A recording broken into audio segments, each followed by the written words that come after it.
So let's think about relationships in the broad sense. So you have, of course, kind of the obvious sort of intimate relationships where you're dating someone or you're in a relationship. You have relationships in terms of your boss, you have your friends, you have your family. So all these different relationships can result in the same outcome where it ultimately feels like it's more stressful than it is positive. And so it's very important to understand which relationships cause significant internal concern and which relationships feel very positive and like they are, of course, helping you out and helping your situation. Yeah. So we all have past relationships that, for whatever reason, form or fashion, they didn't really work out. And sometimes you can get those resolved, and sometimes it's just a matter of, merely getting out of there and making sure that it doesn't cause a crisis of some sort. So that's okay. I mean, of course. I kind of felt like, and I think she felt like we needed to talk to resolve it. But at the same time, I hadn't seen her in about 3 years, and that was a way to get some relief from it. And so I was fine until I saw her. So are you saying that we don't necessarily have to resolve issues in relationships per se, that we can just remove ourselves? Correct. Or remove the person and be okay and be able to, get over it? I would say yes and no. So it depends on which relationship we're talking about. If we're talking about a past boss or supervisor who wronged you in some way, right? There's no real need in resolving that. You move on from that. That was a period of your life in which you worked for them and it served its purpose, but that's over and there's no real need to go there. Now, if it's a mother or a father, right, that might be different. And not that some people don't ostracize themselves from family, but I'd say that the goal of most people is to retain those relationships. So it is, of course, important that in the different types of relationships that you discern which ones are long lasting, are going to be there for long periods of time, and which ones are just kind of segments in your life. And from that standpoint, you can kind of determine which ones need resolution and which ones you can kind of just go your separate ways. And maybe even you just wave and say hello to this individual and acknowledge them, but there's no real need to have a discussion or dialogue.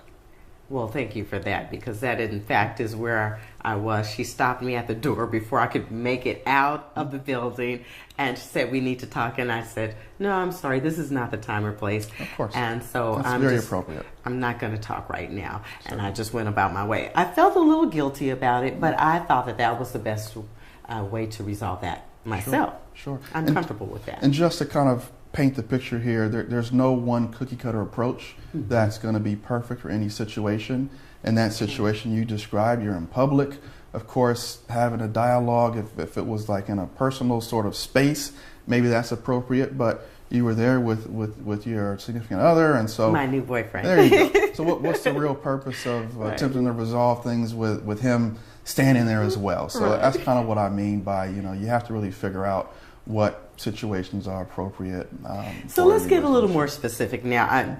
Using that example with a new boyfriend, had I had the conversation with her, I'm thinking of what I've heard a lot of guys say, and it is a stereotype about women and how we are bipolar. Well, she's a little bipolar. Sometimes she's this way and sometimes she's that way. And that could be a game changer for a relationship. Certainly. Because generally people just use terms like bipolar. Of course.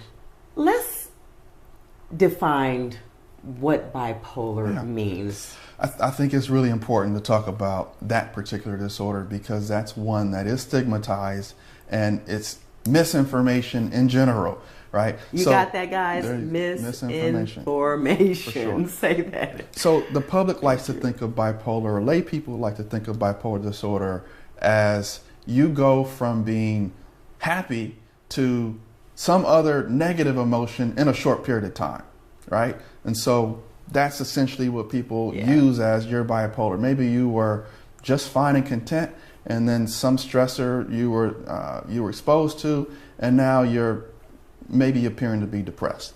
Or they call it in the world 0 to 100. There you go. Exactly, exactly. So that's actually not bipolar. Bipolar disorder is really, and there are different subsets of bipolar, so I don't want to make it too general here, but it essentially is the vacillation between a period or an episode of depression and a period or an episode of mania. And mania is a term that we use that really just means that you have an expansive sense of self. Your energy level is really high, and some people kind of describe these individuals as just kind of being on top of the world. And we're talking clinically significant mania. We're not talking just you're just happy. We're talking this really looks and feels a whole lot different than your interactions with most people.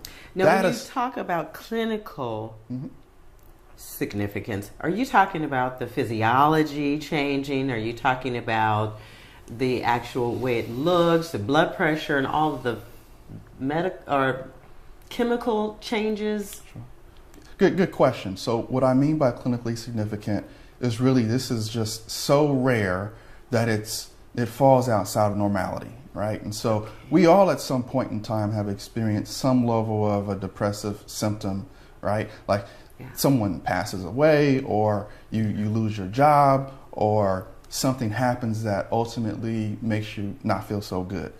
That doesn't qualify you for depression, right? That's a normal response to a stressor in this example.